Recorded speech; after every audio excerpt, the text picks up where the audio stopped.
विश्ववंदनीय विश्वगुरु महाकारुणिक तथागत गौतम बुद्ध, भारतीय संविधानाचे शिल्पकार बोधिसत्व डॉक्टर बाबासाहेब आंबेडकर यांच्या विचारांना अभिवादन करून, तसेच सर्व महामानव महामाता यांच्या विचारांना अभिवादन करून आपण आजच्या ग्रंथ वाचनाला सुरुवात करत आहोत. आजच्या या ग्रंथ वाचनाला सुरुवात करण्यापूर्वी काल आपण जे बघितलं की त्यांचे जे काही समकालीन ऋषी होते, त्या समकालीन ऋषीला त्यांनी त्यांच्या तत्वज्ञानापैकी फक्त कपिल ऋषीच्या तत्वज्ञानाला त्यांनी स्वीकारलेलं आहे. आणि त्याच्यानंतर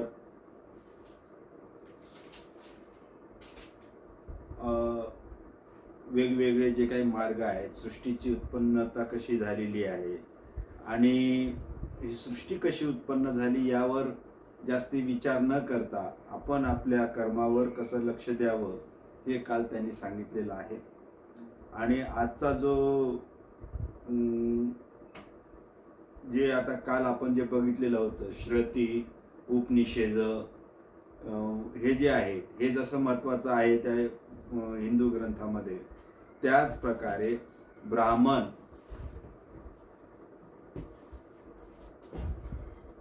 हे ग्रंथ सुद्धा अतिशय महत्त्वाचे आहे, म्हणजे त्यांच्या ह्याच्यामध्ये. परंतु या ब्राह्मण ग्रंथाला त्यांनी नाकारलेलं आहे. तथागताने जे उपनिषद आहेत, मंत्र आहेत, अनेक ऋषीचे जे तत्वज्ञानी आहेत, या सर्वांना त्यांनी नाकारलेलं आहे. फक्त कपिल ऋषी जे आहे यांच्या काही गोष्टीला त्यांनी मान्यता दिलेली आहे. यानंतर आज ब्राह्मण या गोष्टीकडे आपल्याला बघायचं आहे. त्या ब्राह्मणामध्ये ज्या ब्राह्मणाने ज्या काही पोथी पुराण वेद जे लिहिलेलं आहे त्यांनी, आणि आजचा जो भाग आहे, आजचा भाग अतिशय महत्त्वाचा आहे. महत्त्वाचा म्हणजे या ब्राह्मणे वेदामुळे, ब्राह्मणी काय म्हणता येईल त्याला आपल्याला, उपनिषदामुळे किंवा वर्ण व्यवस्थेमुळे जी सामाजिक व्यवस्था कशी बदलून गेली आणि वर्षानुवर्ष आपणाला गुलामगिरीमध्ये कसं राहावं लागलेलं आहे, याचं मूळ कुठं जर असेल तर या ब्राह्मण ग्रंथामध्ये आहे.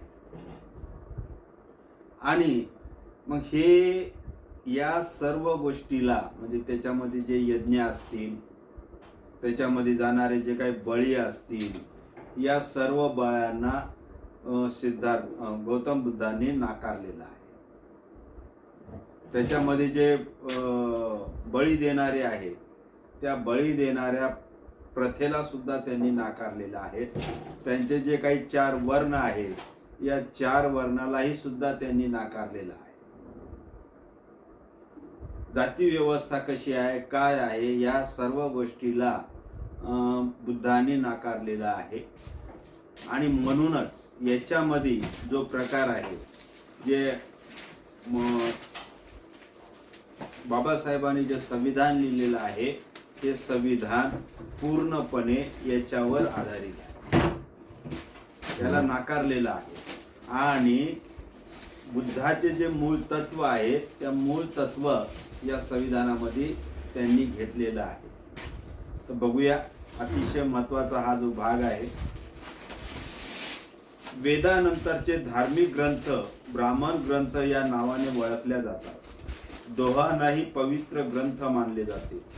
वस्तुतः ब्राह्मण हा वेदाचाच एक भाग आहे. दोन्ही ग्रंथ सोबतच असतात, त्याला श्रुती या नावाने संबोधली जातात. ब्राह्मणी तत्वज्ञान हे 4 सिद्धांतावर आधारलेले आहे. पहिला सिद्धांत असा की वेद हे केवळ पवित्र नसून ते अपौरुषेय आहेत आणि त्यांचा अधिकार वादातीत आहे. त्यांच्या एकाही शब्दावर प्रश्नचिन्ह लागू शकत नाही. ब्राह्मणी तत्वज्ञानाचा दुसरा सिद्धांत असा की वैदिक यज्ञ केले, धार्मिक विधी आणि समारंभ पार पाडले आणि ब्राह्मणाला दक्षिणा दिली तरच आत्म्याला मुक्ती मिळते, म्हणजे जन्म मरणाच्या फेऱ्यातून त्याची सुटका होते. वेदात सांगितलेले आदर्श धर्माचीच कल्पना ब्राह्मणापाशी होती असे नव्हे, तर आदर्श समाजाविषयी त्यांची एक कल्पना होती. या आदर्श समाज रचनेत त्यांनी चातुर्वर्ण्य असे नाव दिले. चातुर्वर्ण्याची कल्पना वेदात सांगितलेली आहे. ज्या अर्थी वेद हे वादातीत आहेत, त्या वेदांच्या अधिकाराबद्दल कोणीही प्रश्न करू शकत नाही. त्या अर्थी समाज रचनेची चातुर्वर्णीय पद्धती सुद्धा बंधनकारक आणि वादातीत आहे व ती तर्कातीत आहे. समाज पद्धती काही विशिष्ट नियमावर आधारलेली आहे. वेद आपण बघितलेला आहे. त्यानंतर ब्राह्मण ग्रंथ, या दोघालाही या हिंदू धर्मामध्ये किंवा पवित्र याच्यामध्ये अत्यंत पवित्र मानल्या जाते. दोन्ही ग्रंथासोबतच त्यांना श्रोती नाव असं दिलेलं आहे. आणि ब्राह्मणी जे तत्वज्ञान आहे ते 4 सिद्धांतावर अवलंबून आहे.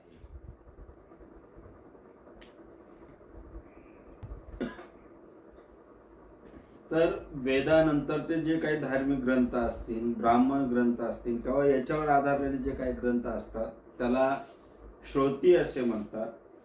आणि ब्राह्मणी तत्वज्ञान हे 4 ग्रंथावर, 4 सिद्धांतावर आधार. आता हे 4 सिद्धांतापैकी जो पहिला सिद्धांत असा आहे की हे ग्रंथ फक्त पवित्र नाही आहे, तर पवित्राच्या पलीकडे ते कसे आहेत, अपौरुषीय आहे. अपौरुषीय म्हणजे कसं की हे काही गर्भामधून आलेले नाही आहेत, यांचा जन्मदाता कोणी नाही आहे, आणि यांचे सर्व अधिकार कसे आहेत, वादातीत आहेत. या ग्रंथामधल्या एकाही शब्दावर कोणीही वाद घालू नये. जे जे सांगितलं ते ते खरं आहे असं यांनी हे केलेलं आहे. पुन्हा दुसरं तत्वज्ञान यांचं असं आहे की जे वैदिक यज्ञ केल्या जातात, जे धार्मिक विधी समारंभ पार पाडल्या जाते, नुसतं हे यज्ञ करून उपयोगाचं नाही आहे, नुसतं धार्मिक विधी पार पाडून उपयोगाचं नाही आहे, तर ज्या विधी जे पुरोहित करतात, जे ब्राह्मण करतात, त्या ब्राह्मणाला दक्षिणा दिली तरच, ज्याच्यासाठी तुम्ही हे यज्ञ केलेला आहे त्या गोष्टीला, त्या आत्म्याला मुक्ती मिळते. याचाच अर्थ तुम्ही जन्म फेऱ्यामधून मुक्त होता, तुम्हाला मोक्ष मिळते, असा हा त्यांचा दुसरा सिद्धांत आहे. आणि आता उद्या 18 तारखेपासून जो श्राद्ध पक्ष सुरू होत आहे. आणि किती अंधश्रद्धा, एका बाजूला तर आम्ही PhD झालेलो आहोत, डॉक्टर झालेलो आहोत, एवढ्या सगळ्या शिकलेल्या आहोत, आणि आता तुम्ही याच्यावर न्यूज बातम्यावरही बघितले असेल की सध्या निवडणुकाची जी काही यादी सुरू होणार होती, ही निवडणुकीची यादी त्यांनी, आता हे श्राद्ध पक्ष सुरू झालेला आहे, पितृपक्ष सुरू झालेला आहे म्हणून ते कार्य त्यांनी थांबवलं. मग आता हे पितृपक्ष जेव्हा संपन तेव्हा त्यांची यादी ते जाहीर करणार आहे. म्हणजे एवढ्या त्या राजकारणी लोकांवरही सुद्धा या धार्मिकतेचा किती पगडा आहे हे या गोष्टीतून आपणाला ध्यानामध्ये येते. वेदात सांगितलेली ही आदर्श कल्पना ब्राह्मणापाशी अशी नव्हती, तर आदर्श समाजाविषयी सुद्धा एक कल्पना होती. आणि मग आदर्श समाज कल्पना कशी असायला पाहिजे, मग त्याच्यासाठी त्यांनी चातुर्वर्ण तयार केलेला आहे. या चातुर्वर्णाची कल्पना या वेदात सांगितलेली आहे. आणि ज्या अर्थी हे वेद वादातीत आहेत, त्याचबद्दल ही जी चातुर्वर्णे आहे हेही वादातीत आहे. याच्यावर कोणीही प्रश्न उठू शकत नाही अशी त्यांची भावना होती. आणि ज्या अर्थी समाज रचनेची चातुर्वर्णीय पद्धती सुद्धा बंधनकारक आणि वादातीत आहे व ती तर्कातीत आहे. ही समाज पद्धती काही विशिष्ट नियमावर आधारित आहे. ही पद्धत कशी आहे, काही विशिष्ट. मग कोणती आहे?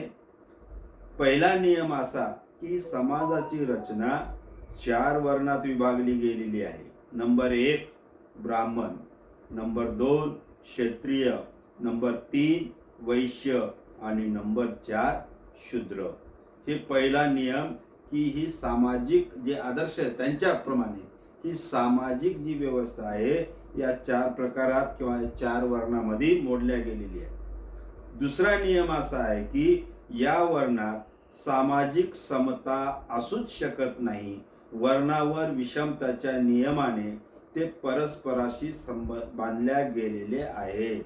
दुसरा नियम असा आहे की यांच्या या वर्णामध्ये कधीही सामाजिक समता येऊ शकत नाहीये.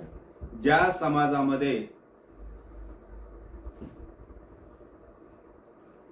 समाजामध्ये तुमचा जन्म झालेला आहे, मग तो ब्राह्मणाचा, मग त्याला काही येत नसल तरी तो ब्राह्मण. क्षत्रियामध्ये त्याला शस्त्र चालवता येत नसतील तरी तो क्षत्रिय.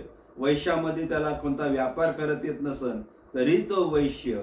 आणि या तिन्ही वर्गांची सेवा करणारा जो आहे तो म्हणजे शूद्र आहे. आणि हे परस्पराशी बांधल्या गेलेली आहे. हीच आदर्श रचना आहे असं त्यांचा नियम, दुसरा नियम होता. सुवर्णाच्या सर्वाच्या वर ते ब्राह्मण आहे. सर्वाच्या वर काय आहे? ब्राह्मण आहे. ब्राह्मणाच्या खालोखाल क्षत्रिय आहे. क्षत्रियाच्या खालोखाल वैश्य आहे आणि वैश्याच्या खाली शूद्र आहे. हक्क आणि अधिकार यांच्या बाबतीत या 4 वर्णात समानता असू शकत नाही. हक्क अधिकार यांचा उपयोग वर्गवार विषमताच्या नियमानुसारच होऊ शकतो. तर जे काही हक्क आहे, जे काही अधिकार आहे, सर्वात जास्ती अधिकार, सर्वात जास्ती हक्क हे कोणाला दिलेले आहेत? ब्राह्मणाला दिलेले आहेत. आणि त्यांच्या खालोखाल मग हे क्षत्रिय वैश्य. शूद्राला मात्र कोणतेच अधिकार देण्यात आलेले नाही आहेत.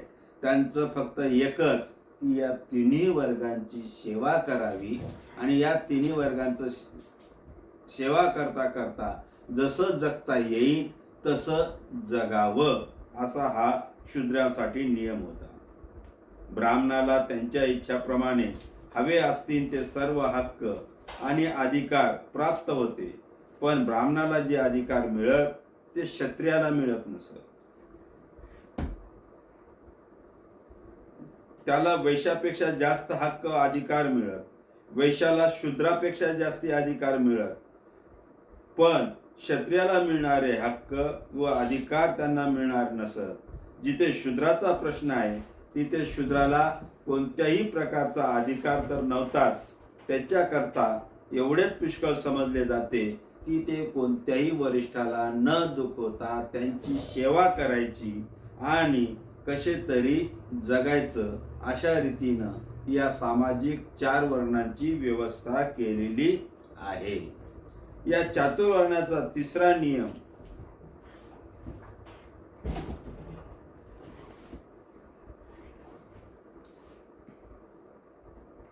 चातुर्वर्णाचा तिसरा नियम व्यवसाय. आता यांनी व्यवसाय काय करायचा, त्या व्यवसायाची विभागणी कशी आहे, जीवकांच्या त्यांनी कसं जगावं याविषयी त्यांचं विभागणी होती. अध्ययन, अध्यापन आणि धार्मिक विधी हे सर्व फक्त ब्राह्मणाला अधिकार होते. शिकायचं, शिकवायचं आणि धार्मिक विधी करणे हे सर्व कोणाकडे होतं? ब्राह्मणाकडे होतं. क्षत्रियाकडे काय होतं? लढाई करणे, शत्रूपासून संरक्षण करणे, हे म्हणजे क्षत्रियांनी मारणे आणि मरणे हा क्षत्रियांचा धर्म होता. व्यापार करणे हा शूद्रांचा व्यवसाय होता आणि तिन्ही वर्गांची सेवा करणे हा शूद्रांचा व्यवसाय होता. निरनिराळ्या वर्णाला दिलेले व्यवसाय हे खास त्यांच्या वर्णासाठी होते. प्रत्येक वर्ण केवळ स्वतःचाच पेशा करू शकत असे. एकाला वाटलं की मी त्याच्यामध्ये हुशार आहे तर त्याला ते करता येत नसत. ही आहे त्या काळची सामाजिक व्यवस्था. चातुर्वर्णाचा चौथा नियम शिक्षणाच्या हक्कासंबंधी होता. चातुर्वर्णाच्या पद्धतीनुसार शिक्षणाचा हक्क ब्राह्मण, क्षत्रिय आणि वैश्य या 3 वर्णालाच होता. शिक्षण घेण्याचा अधिकार फक्त 3 वर्गाला होता. शूद्रांना शिक्षणाचा हक्क नाकारण्यात आला होता. एवढंच नव्हे तर ते काय आहे वाचण्याचा तर अधिकार नव्हताच, पण ऐकणे सुद्धा त्यांना गुन्हा ठरवण्यात आलेला होता. ब्राह्मण, क्षत्रिय, वैश्य जसं शूद्रांना हे अधिकार नाकारले होते, त्याच्यापैकी अजून एक 5वा वर्ग जो अतिशूद्र वर्ग तयार करण्यात आलेला होता, ती म्हणजे महिला. मग ती कोणत्याही वर्णाची असो, ब्राह्मणाची असो, शूद्राची असो, वैश्याची असो, क्षत्रियांची असो, या महिलांना शिक्षणाचा अधिकार नव्हता.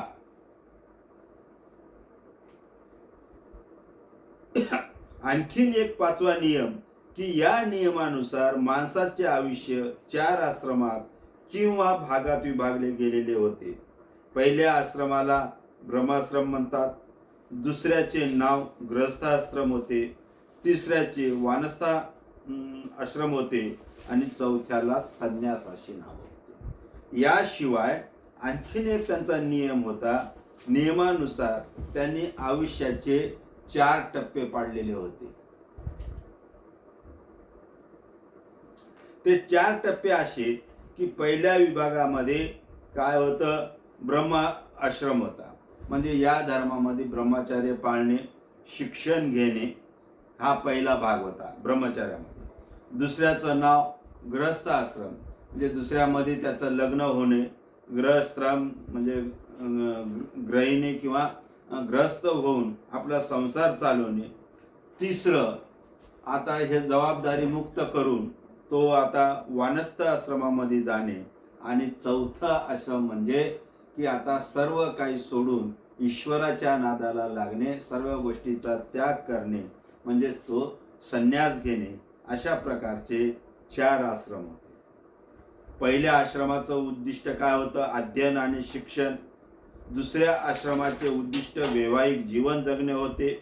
तिसऱ्या आश्रमाचं उद्दिष्ट माणसाला वनवासी जीवनाशी परिचित करणं होतं आणि ते हे वनवासी जीवन जगताना तो ग्रहत्याग न करता जीवनाची ओळख करून घेत होता. परंतु चौथ्या याच्यामध्ये कोणत्याही प्रकारचं संसाराशी संबंध न ठेवता ईश्वराचा शोध घ्यावा आणि त्याच्यामध्ये रममाण व्हावं, असा हा चौथा होता. या आश्रमाचे फायदे इथं सुद्धा, या आश्रमाचे फायदे सुद्धा फक्त 3 वर्णांच्या पुरुषांनाच घेता येत असत. पहिला आश्रम शूद्र आणि स्त्रिया यांच्यासाठी वर्जित होता. तर 4 वर्णापैकी अजून त्यांनी ते 4 विभागणी केलेली आहे आयुष्याची. आणि त्या आयुष्याच्या मध्ये त्या 4 विभागामध्ये पहिला जो नियम होता शिक्षण अध्ययन होतं पहिल्या आश्रमाचं. दुसऱ्या आश्रमामध्ये विवाह करणे होतं. तिसऱ्या याच्यामध्ये वनवासी होतं. आणि चौथ्या याच्यामध्ये ग्रहत्याग न करता कौटुंबिक संबंध तोडून ईश्वराचं संबंध किंवा परिचय करून घेणे, असे हे 4 त्यांचे आश्रम होते. वर्ण असो की आश्रम असो, यामध्ये एक लक्षात घेणं गोष्ट गरजेची आहे की कोणतेही फायदे, कोणतेही हक्क हे फक्त 3 वर्णालाच मिळत असे. आणि नुसते 3 वर्णालाच मिळत नव्हते, तर त्या 3 वर्णामधील जे पुरुष आहेत त्या पुरुषांनाच ते मिळत होते. कोणत्याही वर्णाच्या महिलांना ते अधिकार किंवा ते हक्क प्राप्त होत नसे, अशी ही समाज रचना त्या काळामध्ये होती.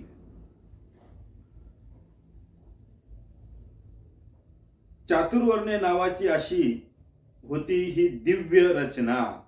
त्या काळी ही चातुर्वर्ण्याची त्यांची ही दिव्य रचना होती, जिला चातुर्वर्ण्य असं नाव देण्यात आलं. ब्राह्मणाने या नियमाला आदर्शाचे स्वरूप दिले.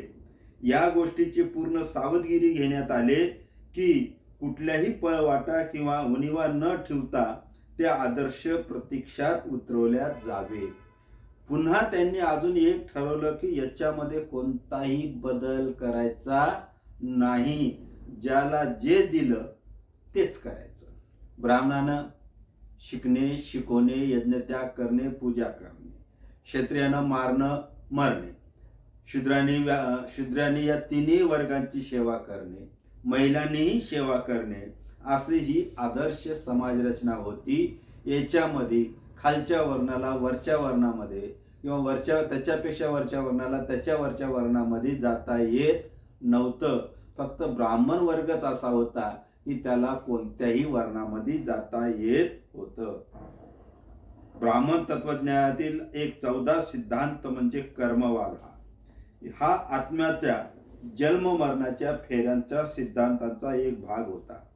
ब्राह्मणाचे कर्मवादाचे तत्वज्ञान हे पुनर्जन्म घेऊन जेव्हा आत्मा नव्या देहात प्रवेश करतो तेव्हा कुठे जातो या प्रश्नाचे दिलेले उत्तर होय.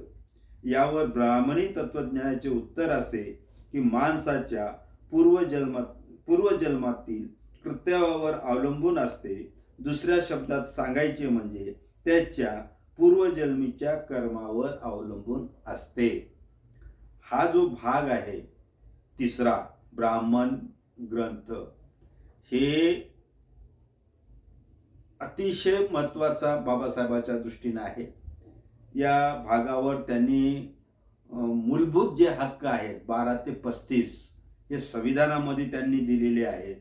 आणि 22 प्रतिज्ञामध्ये 7वी प्रतिज्ञा, मी बुद्ध धर्माच्या विसंगत असं कोणतंही वागणार नाही, ही 7वी प्रतिज्ञा दिलेली आहे. आणि ही 7वी प्रतिज्ञा ही याच्यावर आहे. ब्राह्मण तत्वज्ञानातील एक 4था सिद्धांत म्हणजे कर्मवाद.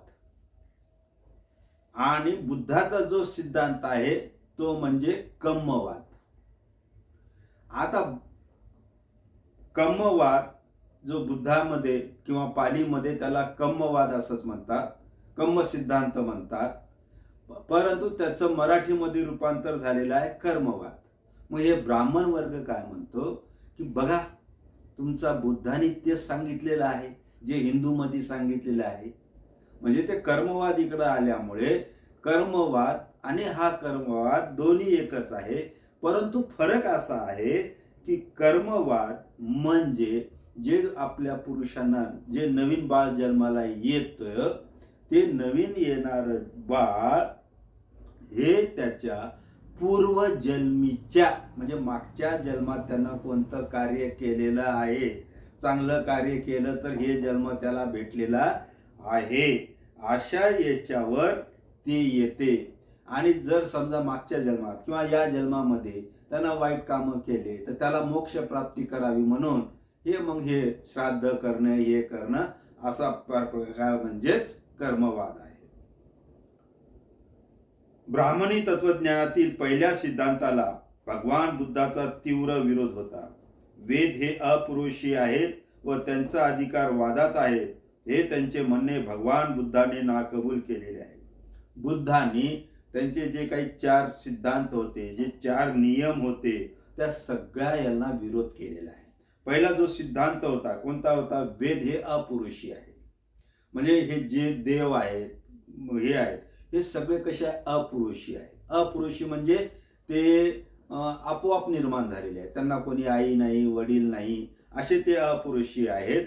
आणि त्यांचं म्हणणं हे बंधनकारक आहे, ते सर्वांनी ऐकलंच पाहिजे, नाही तर पाप लागते.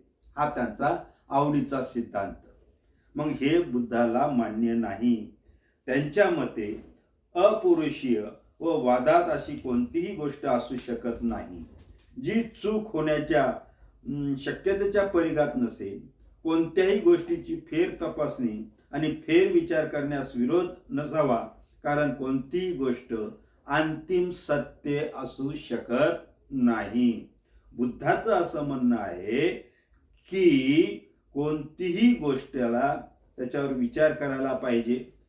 त्या कोणतीही वस्तू अपुरुषी नसते किंवा ते एकाच नेहमी परिवर्तनशील असते, वादातीत असते. म्हणजे एकच नेहमीसाठी सत्य नाही. आज जे संशोधन करत असतात, संशोधन आता पहिलं कसं होतं, पृथ्वी काय म्हणत आहे म्हणत होते, चपटी आहे म्हणत होते, नंतर चौकोनी आहे म्हणत होते, नंतर मग पृथ्वी गोल आहे असं सिद्ध. म्हणजे त्या त्या काळामध्ये एखादी गोष्ट सत्य असलं तरी अंतिम काळापर्यंत आज जी गोष्ट सत्य आहे त्याच्यामध्ये अजून संशोधन करून त्याच्यामध्ये सुधारणा करता येते. आता पृथ्वी गोल आहे हे गॅलिलिओनं म्हणलेलं आहे, त्याला फासावर लटकवण्यात आलेलं होतं. तर बुद्धाचं म्हणणं असं आहे की कोणतीही गोष्ट अंतिम सत्य नाही, त्याच्यामध्ये आपल्याला सुधारणा करता येते, त्याच्यामध्ये बदल करता येते. माणसाने सत्य, यथार्थ सत्य समजून घेतले पाहिजे. भगवान बुद्धाच्या मध्ये विचार स्वातंत्र्य सर्वात महत्वाची बाब होती आणि हे सत्य शोधून काढण्याकरता विचार स्वातंत्र्य हा एकमेव मार्ग आहे अशी त्यांची खात्री होती. माणसाने सत्य काय आहे आणि ते सत्य आहे म्हणजे त्याला पुराव्यानिशी सत्य कोणतं आहे हे समजून घेतलं पाहिजे. प्रत्येक माणसाला विचार स्वातंत्र्य दिलं पाहिजे, त्याच्या विचाराला स्वातंत्र्य दिलं पाहिजे आणि हे सत्य शोधून काढण्याकरता विचार स्वातंत्र्य हे एकमेव मार्ग आहे असं बुद्ध म्हणतात. आणि हेच बाबासाहेबांनी संविधानामध्ये अनुच्छेद 19 मध्ये आपणाला अभिव्यक्तीचा, स्वतंत्र अभिव्यक्तीचा हक्क दिलेला आहे. म्हणजे याचाच अर्थ भारतीय संविधान आणि बुद्धाची शिकवणूक हे एकमेकावर कसे अवलंबून आहेत हे या दृष्टीने आपल्याला लक्षात येते. वेद अपुरुषी आहेत असे मानणे याचा अर्थ विचार स्वातंत्र्याला संपूर्ण नकार देणे असं होतं. बुद्ध पुन्हा असं म्हणतो की वेद हे अपुरुषी आहेत, त्याच्यामध्ये बदल घडू शकत नाही. याचाच अर्थ माणूस जो काही विचार करतो त्या विचाराला कुठंतरी नाकारलेला आहे, त्याच्यावर बंधनं घातलेली आहेत. या कारणामुळे ब्राह्मणी तत्वज्ञानाचा वरील सिद्धांत भगवान बुद्धांना अत्याधिक अप्रिय होता आणि म्हणून हा जो पहिला सिद्धांत होता अपुरुषी आहे आणि वादातीत आहे, हा सिद्धांत बुद्धाने नाकारलेला आहे. ब्राह्मणी तत्वज्ञानातील दुसऱ्या सिद्धांतालाही बुद्धाचा तितकाच विरोध होता. यज्ञ करण्यामध्ये काही तथ्य असल्याचे त्यांना मान्य होते, परंतु खरा यज्ञ आणि खोटा यज्ञ यात त्यांनी भेद केला. दुसऱ्यांच्या हितासाठी स्वहिताचा त्याग करणे हा खरा यज्ञ होय असे त्यांनी मानले. वैयक्तिक स्वार्थासाठी, कोण्या देवाला प्रसन्न करण्यासाठी एखाद्या पशुचा बळी देणे हा त्यांच्या मते खोटा यज्ञ होय. ब्राह्मणाचे अधिकांश यज्ञ हे बहुधा देवाला संतुष्ट करण्यासाठी पशुचे बळी देऊन केलेले यज्ञ असत. अशा यज्ञांना खोटे यज्ञ म्हणून त्यांनी धिक्कार केला. आत्म्याला मुक्ती मिळावी या उद्देशाने जरी असे यज्ञ होत असतील तरी त्यांना ते मान्य नव्हते. बुद्धाला त्यांचा दुसरा जो यज्ञाचा आहे तो यज्ञही त्यांना मान्य नव्हता. काही प्रमाणात जरी मान्य असला परंतु स्वतःच्या सुखासाठी यज्ञ करणे, स्वतःच्या सुखासाठी प्राणी पशूंचा बळी देणे हे त्यांना मान्य नव्हतं. या यज्ञाला ते खोटे यज्ञ म्हणत असत. दुसऱ्याच्या सुखासाठी जो स्वतःचा त्याग करतो त्या यज्ञाला ते खरं यज्ञ असं म्हणतात. यज्ञ विरोधी असलेले लोक ब्राह्मणाचा उपासक करून म्हणतात, पशुचा बळी देऊन जर एखाद्याला स्वर्ग प्राप्ती होत असेल तर शीघ्रतर स्वर्गात जाण्यासाठी त्यांनी स्वतःच्याच बापाचा बळी का देऊ नये. जर तुम्हाला बळी देऊन जर स्वर्ग मिळते तर तुमच्या घरातल्या तुमच्या बापाचाच किंवा तुम्हाला जे काही प्रिय असतील त्या लोकांचा त्या यज्ञामध्ये बळी द्या ना आणि मग जा स्वर्गामध्ये. पशु पक्षींचा ज्यांना बिचारांना बोलता येत नाही, असहाय्य आहेत, अशा लोकांना बळी देऊन काय फायदा असं ते म्हणतात. भगवान बुद्ध या विचाराशी सर्वार्थ सहमत होते. यज्ञाचा सिद्धांत भगवान बुद्धाला जेवढा तिरस्करणीय वाटत होता तेवढाच चातुर्वर्ण्यांचा सिद्धांतही त्यांना नापसंत होता.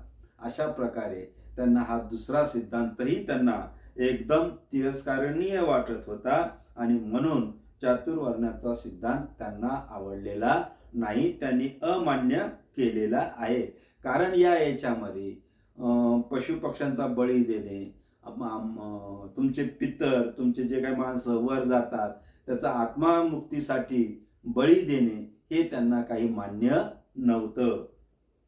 चातुर्वर्ण्याच्या नावाने ब्राह्मणी धर्माने ज्या प्रकारची समाज रचना त्यांनी सर्वार्थक अप्रवर्तिक समाज रचना वाटली, तिच्यातील वर्ग रचना सक्तीची आणि जुलमी होती. विशिष्ट वर्गाच्या मतलबानुसार तयार केलेली अशी ही समाज रचना होती. मोकळा आणि स्वतंत्र समाज त्यांना पसंत नव्हता. ब्राह्मणाची चातुर्वर्ण्याची ही कधीही न बदलणारी कायमस्वरूपी अशी समाज रचना होती. एकदा ब्राह्मणाच्या घरी जन्म झाला की तो कायमचा ब्राह्मण, एकदा क्षत्रियाच्या घरी जन्म झाला की तो कायमचा क्षत्रिय, एकदा वैश्याच्या घरी जन्म झाला की तो कायमचा वैश्य, आणि एकदा शूद्राच्या घरी जन्म झाला की तो कायमचा शूद्र. अशी समाज रचना व्यक्तीच्या जन्मावरून प्राप्त केलेल्या दर्जावर आधारलेली होती. या व्यवस्थेत माणसाचे मोठमोठे पराक्रम त्यांच्या उच्च दर्जाला कमी करत नसे आणि त्याचे मोठ्यात मोठे पुण्यक्रम देखील कोणालाही वरचा दर्जा देत नसे. त्या दृष्टीने त्यांच्या सद्गुणाला काही किंमत नसे. ना गुणाची पूजा होती ना विकासाला. अशा रीतीनं त्या समाजाचं त्यावेळची परिस्थिती होती. या परिस्थितीमध्ये ज्या वर्णामध्ये जन्माला आलेला आहे त्याच वर्णामध्ये एखादा खालचा माणूस खूप शिकलेला आहे, हुशार आहे, परंतु त्याला ती शिक्षा त्याला उपयोगात आणता येत नव्हती, कारण कोणतंही कार्य करता येत नव्हतं. शूद्र हा नेहमीच शूद्र राहायचा. राजाचा मुलगा हा राजाच, मग त्याला कोणतेही त्याच्यामध्ये कार्य नसतील, त्याला शिकार करता येत नसेल, भित्रा असेल तरी तो राजाचा मुलगा हा राजाच होत असे. ब्राह्मणाचा मुलगा हा नेहमीच ब्राह्मण राहत असे. पण बाबासाहेबांनी संविधानाद्वारे ही सगळी पद्धत बदलली आणि आज राजाचाच मुलगा राजा नाही तर साधा गरीबातला गरीब सुद्धा त्या ठिकाणी राजा होतो. याचे उत्तर आपण बघितलं. आजचा जो प्रधानमंत्री आहे हा चायवाला होता, तो आज प्रधानमंत्री झालेला आहे. लाल बहादूर शास्त्री अतिशय गरीब याच्यामधून आलेले आहेत. मग देवीलाल असतील, चौटाल्या असतील, म्हणजे असे कितीतरी गरीब माणसं त्या ठिकाणी पोहोचलेले आहेत. महिलांना तर कोणतं स्थान नव्हतं, पण आज महिला राष्ट्रपती झालेली आहे, प्रधानमंत्री झालेली आहे. म्हणजे ही सगळी समाज रचना या आधुनिक या संविधानकाराने बदललेली आहे. पूर्वीच्या परिस्थितीमध्ये कसं होतं की ज्याचं काम त्यांनाच करावं, पण आज परिस्थिती कशी बदललेली आहे बघा. जे आता हे टाटा बिर्ला हे कोणत्या समाजाचे आहेत? पारशी. मग हे काय करत आहेत? आज त्यांचे मोठमोठे बाटाचे दुकानं आहेत आणि आज मग चपलांचे दुकानं एसी झालेली आहेत. एसीच्या दुकानामध्ये चपल्या सजवल्या जातात. भाजीपाला रोडवर आलेला आहे, धूळ खात पडलेला आहे आणि ज्याची स्थान पायामध्ये आहे अशा चपला एसीच्या दुकानामध्ये गेलेल्या आहेत. म्हणजे ही कशी समाज रचना कशी पूर्णपणे बदललेली आहे. म्हणजे ज्याच्यामध्ये आज स्वकौशल्य असेल, ज्ञान असेल, तो ज्ञानाच्या जोरावर कुठेही जाऊ शकते. ही ताकद या आधुनिक संविधानकाराने आपणाला दिलेली आहे. पूर्ण समाज व्यवस्था बदलण्याचं काम हे बाबासाहेबांनी या ठिकाणी केलेलं आहे. हेही या ठिकाणी म्हणजे आधुनिक ते काय आहेत? बुद्ध आहेत. म्हणजे 2600 वर्षापूर्वी बुद्धांनी याला विरोध दर्शविला, यज्ञकांडाला, या सगळ्या व्यवस्थेला त्यांनी विरोध दर्शविला आणि कायद्याच्या स्वरूपामध्ये बाबासाहेबांनी ते तुम्हा आम्हाला ते बहाल केलेलं आहे. आणि बघा, पुण्यक्रम देखील एखादा माणूस खालच्या जातीचा पुण्यक्रम खूप चांगलं पुण्यक्रम करत असेल, तपश्चर्या करत असेल तरी त्याला दर्जा भेटत नसे. याचं उदाहरण तुम्ही त्या रामायणामध्ये बघितलं असेल. शंभक नावाचा एक शूद्र कठोर तपश्चर्या करायला जातात, तर राम त्याचा काय करतो? लपून वध करतो. का?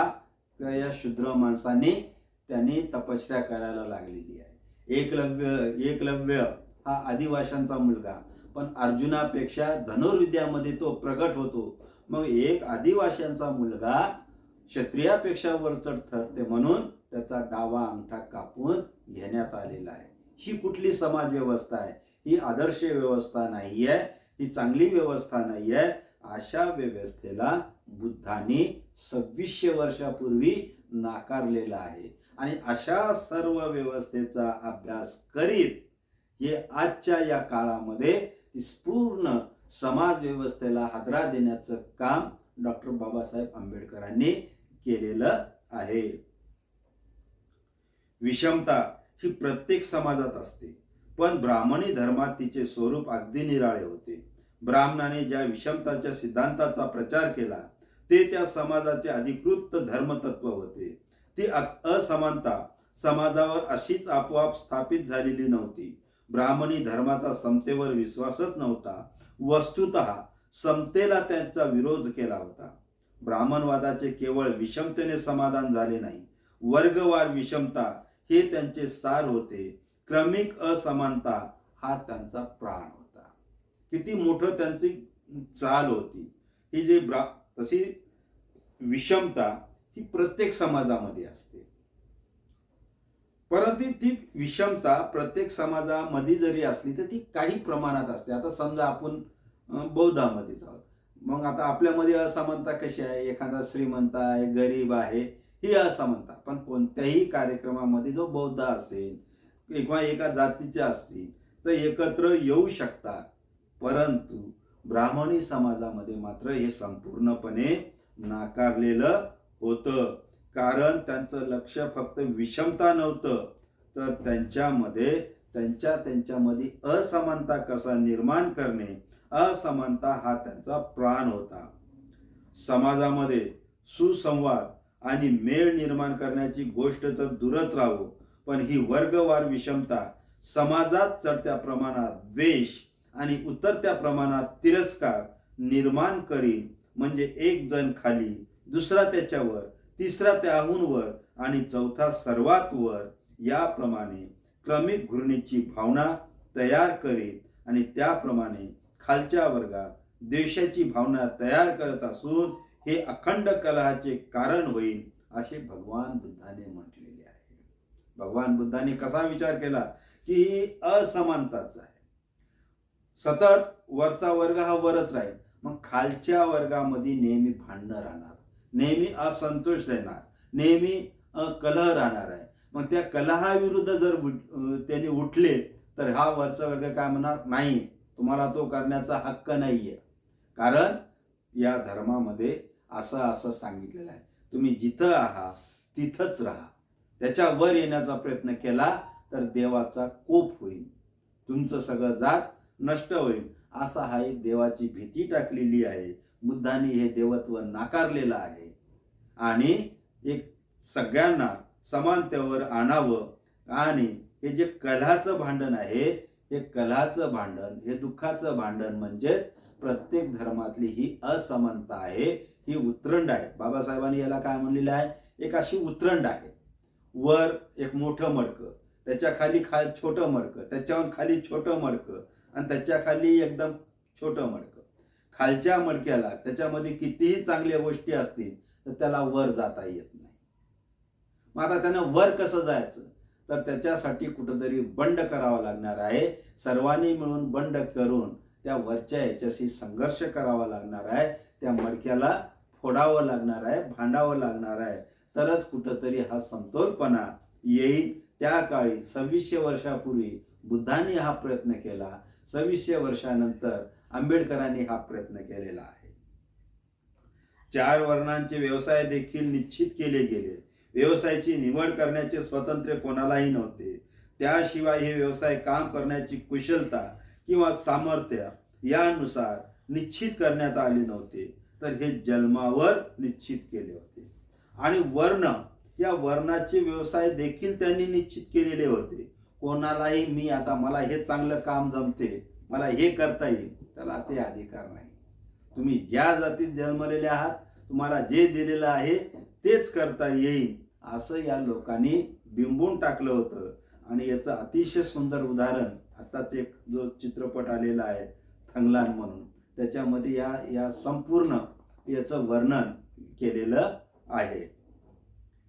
चातुर्वर्ण्याच्या नियमाचे काळजीपूर्वक निरीक्षण केल्यावर भगवान बुद्ध अशा निष्कर्षाला येऊन पोचले आहे की ब्राह्मणी धर्माने ज्या तात्विक पायावर समाज रचना उभारली, तो पाया जरी स्वार्थी नसेल तर तो चुकीचा खासच होता.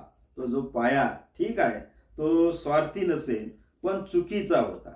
त्यांना हे स्पष्ट दिसले की चातुर्वर्ण्याने सर्वांच्या हितसंबंधाकडे तर लक्ष दिलेच नाही, त्यामुळे सर्वांचे कल्याण देखील साध्य होऊ शकत नाही. निश्चितच मुठभर लोकांच्या हितासाठी बहुसंख्य लोकांना सतत राबवण्यासाठी चातुर्वर्ण्याची योजना जाणून बुजून केली होती. या योजनेनुसार स्वतःला मानवश्रेष्ठ भूदेव म्हणून घेणाऱ्या वर्गांची सेवा करणे यासाठी माणसाला भाग पाडण्यात आले होते. आणि म्हणून जो वरचा वर्ग आहे, अत्यंत वरचा वर्ग जो ब्राह्मण, तो स्वतःला काय म्हणत होता, मानवश्रेष्ठ आहे, मी भूदेव आहे, या जमिनीवरचा मी देव आहे आणि आमची तुम्ही सेवा करावी याच्यासाठी त्या लोकांनी भाग पाडलेलं होतं. आणि आमच्या विरुद्ध बोलणार तर त्या काळी अत्यंत कडक शिक्षा होत्या. जीभ छाटल्या जायची, त्यांची डोळे असं रोखून बघितलं तर डोळे काढून घेण्यात यायचे. अशा कडक शिक्षा त्या काळी होत्या. दुर्बलाला दडपण्यासाठी आणि पिळण्यासाठी, त्यांना पूर्णपणे दास्यात ठेवण्यासाठी ही योजना करण्यात आली होती. म्हणून जे एखादा दुर्बल घटकामध्ये जो याच्या विरुद्ध जर उठाव करण तर त्याला दडपण्यासाठी, पिळण्यासाठी आणि नेहमीच दास्यात म्हणजेच गुलामगिरीमध्ये ठेवण्यासाठी, दास्य म्हणजे गुलाम, तर नेहमीच आपले गुलाम राहावं यासाठीची ही व्यवस्था त्यांनी तयार केली होती. बंडाची प्रवृत्ती पूर्णपणे मारून टाकण्यासाठीच ब्राह्मणांनी कर्मवाद तयार केला होता असे भगवान बुद्धाचे मत होते. मनुष्याच्या दुःखाला त्याच्या स्वतःशिवाय इतर कोणीही कारणीभूत नव्हता. दुःखाची स्थिती तो बंड करून देखील बदलू शकत नव्हता, कारण पूर्वजन्मातील कर्मामुळेच या जन्मातील दुःखी अवस्था ठरवण्यात आली होती, असा हा कर्मवाद होता. मग माणसामध्ये ही बंडाची भावनाच निर्माण होऊ नये म्हणून या लोकांनी कर्मवाद निर्माण केला. कर्मवाद म्हणजे तुम्ही आज दुःखी का, आज तुम्ही कष्टी का आहात, तर तुम्ही गेल्या जन्मामध्ये काहीतरी वाईट कृत्य केलेले आहात म्हणून तुम्हाला हे जन्म मिळालेला आहे. म्हणून तुम्ही तसंच राहा, या जन्मात चांगले काम करा, मग पुढच्या जन्मामध्ये तुम्हाला काहीतरी भेटेल. म्हणजे तुमच्यामध्ये बंडाची प्रवृत्ती निर्माण होऊ नये म्हणून हा त्यांनी कर्मवाद तयार केलेला आहे. ब्राह्मण तत्वज्ञानाने ज्याची माणुसकी पार नष्ट करून टाकली होती, त्या शूद्र आणि स्त्रिया या दोन वर्गाला या समाज व्यवस्थेविरुद्ध बंड करण्याचे सामर्थ्य उरले नव्हते. हे तीन वर्ग तर होतेच, परंतु ब्राह्मण वर्गाने अजून दोन वर्ग जे शूद्र आणि जो पाचवा वर्ग होता तो म्हणजे स्त्रिया, महिलांनाही कोणते अधिकार नव्हते, कोणतेही काय नव्हते. त्या महिलांनी शिक्षण घेऊ नये, महिलांनी शिक्षण जर घेतलं तर तिचा नवरा मरण, तिच्या नवऱ्याच्या जीवनात आळ्या पडतील, असे काही नियम त्यांनी तयार केलेले होते. म्हणजे पूर्णपणे या स्त्री जातीविषयी, महिला जातीविषयी आणि शूद्र जातीविषयी त्यांच्यामध्ये जराशीही सुद्धा माणुसकी नव्हती. विद्यार्जनाचा हक्क त्यांना नाकारण्यात आला होता. याचा परिणाम असा झाला की त्यांच्यावर लादलेल्या अज्ञानामुळे आपली अशी हीन अवस्था का झाली हे त्यांना कळत नव्हते. ब्राह्मण धर्माने त्यांचे जीवन अर्थशून्य करून टाकले हे त्यांना समजलेच नव्हते. त्यामुळे या ब्राह्मणी तत्वज्ञानाचे बंड करण्याऐवजी त्यांचे भक्त बनले व त्यांचा ते पुरस्कार करू लागले. आता ही सगळं तुमचे वाईट गेल्या जन्मामधले वाईट कर्तव्य आहे, तुम्हाला शिक्षणाचा हक्क नाही, तुम्ही फक्त सेवाच करावं असं सांगितल्यामुळं हे बिचारे लोक बंड केले नाही आणि नेहमीसाठी या ब्राह्मणाचे भक्त झाले. काळ बदलत चाललेला आहे, परिस्थिती बदलत चाललेली आहे, लोक शिक्षण घेत चाललेले आहे, तरी हा पगडा एवढा बसलेला आहे की त्याच्यामध्ये अजूनही बदल होत नाही. आजही वास्तुपूजन होते, ग्रहप्रवेश होताना या सगळ्या गोष्टी दिसून येतात. आता उद्यापासून ते पितृपक्ष सुरू झालेला आहे.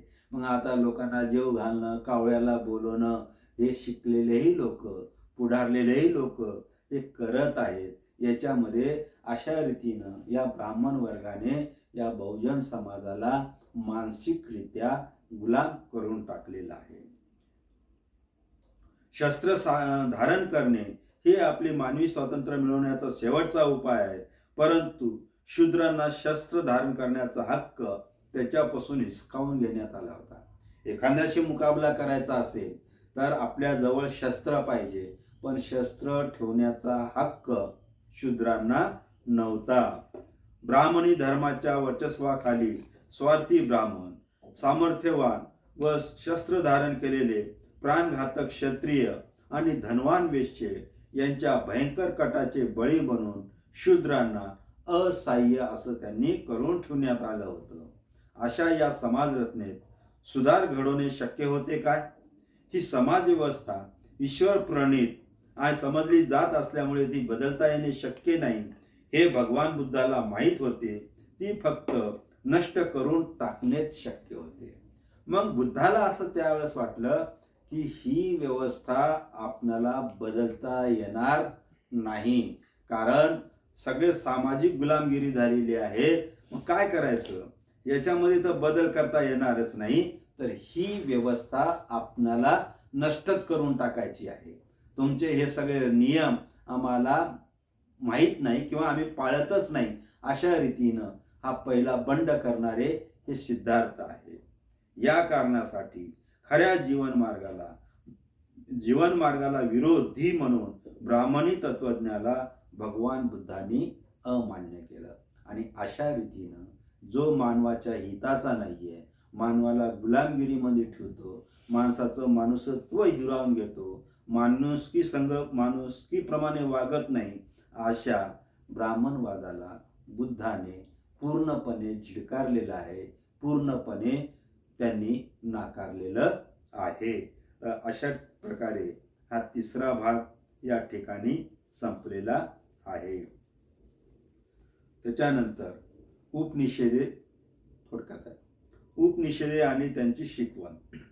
उपनिषदातील वैदिक वाङ्मयाचा एक भाग समजण्यात येतो. उपनिषदे वेदाचा भाग नव्हे, ते श्रुत्यबाह्य आहे. असे असूनही उपनिषदे धार्मिक वाङ्मयाचाच एक भाग झाला होता. आता आपण भाग श्रुती बघितले, उपनिषद बघितले, वेद बघितले, श्रुती बघितले, आता उपनिषद आले. खरं म्हणजे हे उपनिषद वेदाचाच भाग नाही, पण या ब्राह्मण लोकांनी तेही धार्मिकच भाग आहे असं सांगितलेलं आहे. उपनिषदांची संख्या बरीच मोठी आहे. त्यातील काही महत्त्वाची आहेत, काही महत्त्वाची नाही. त्यापैकी काही उपनिषदे वैदिक सिद्धांताविरुद्ध आणि ब्राह्मण पुरोहितांच्या विरुद्ध असल्याबद्दल गणली जात. वैदिक अभ्यास म्हणजे अज्ञान व अविद्या यांचा अभ्यास होय, याविषयी त्या सर्वांचे एकमत होते. वेद आणि वैदिक शास्त्र यांचे ज्ञान हलक्या दर्जाचे ज्ञान होय, याविषयी त्या सर्वांचे एकमत होते. आता उपनिषद काही प्रमाणात त्याच्यामध्ये थोडीशी सुधारणा होती. ते काय म्हणतात की वेद आणि वैदिक शास्त्र हे हलक्या दर्जाचं ज्ञान आहे. वेद हे ईश्वर निर्मित आहे हे उपनिषदामध्ये अमान्य करण्यात आलेलं होतं. यज्ञ व त्यांची फळे, यज्ञातील आहुती आणि ब्राह्मणाला द्यायची दक्षिणा या ब्राह्मणी तत्वज्ञानातील मूलभूत गोष्टीला चिटकवण्यात आलेले महात्म नाकारण्याच्या बाबतीत याच्यामध्ये एकमत होतं. तथापि उपनिषदाचा हा काही मुख्य विषय नव्हता.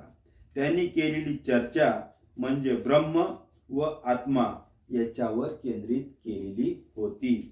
उपनिषदामध्ये ब्राह्मणाची दक्षिणा असेल काय हे मानले नाही, तरी उपनिषदाचा मुख्य विषय होता तो म्हणजे ब्रह्म आणि आत्मा. आणि ब्रह्म आणि आत्मा आला म्हणजे देववाद आलेलंच आहे. विश्वाला बांधून ठेवणारे ब्रह्म हे सर्वव्यापी तत्व असून आत्मा हेच ब्रह्म आहे अशा आत्म्याचे ज्ञान करून घेण्यातच आत्म्याची मुक्ती आहे. उपनिषदाचा मुख्य सिद्धांत असा की ब्रह्म हेच सत्य आहे, आत्मा म्हणजेच ब्रह्मच आहे आणि उपाधीत गुंतल्यामुळे आत्म्याला मी ब्रह्म आहे याची जाणीव होत नाही. प्रश्न असा आहे की ब्रह्म ही एक वास्तविकता आहे का? उपनिषदांचे सिद्धांत मान्य करायचे की नाही या प्रश्नाचे उत्तरावर अवलंबून होते. ब्रह्म हे सत्य आहे हे सिद्ध करणारा कोणताही पुरावा भगवान बुद्धाला मिळाला नाही, म्हणून उपनिषदाचे मान्य त्यांनी अमान्य केले. उपनिषदाच्या कर्त्यांना याविषयी प्रश्न विचारले गेले नव्हते असे नाही. जे प्रश्न विचारले गेले होते ते असे होते. अशा प्रकारचे प्रश्न याज्ञवल्कासारख्या महर्षीला विचारण्यात आले होते. बृहदारण्यके उपनिषदात याज्ञवल्कांनी महत्वाची कामगिरी बजावली आहे.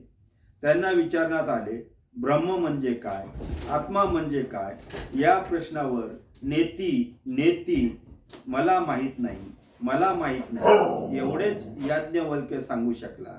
ज्याप्रमाणे कोणालाच काही माहित नाही ते कसे सत्य असू शकेल असा भगवान बुद्धाचा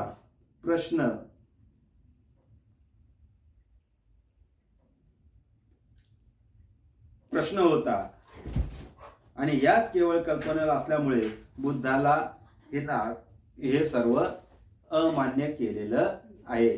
तर अशा प्रकारे बुद्धांनी ब्राह्मण्यवाद, वेद, श्रुती नाकारले. त्याच प्रकारे उपनिषदामध्ये आत्मा आणि ब्रह्म असल्यामुळे तेही त्यांनी नाकारलेलं आहे. आणि इथं 4था भाग संपलेला आहे. भाग 6वा त्याच्यामधलं जे काय आहे ते उद्या आपण बघूया.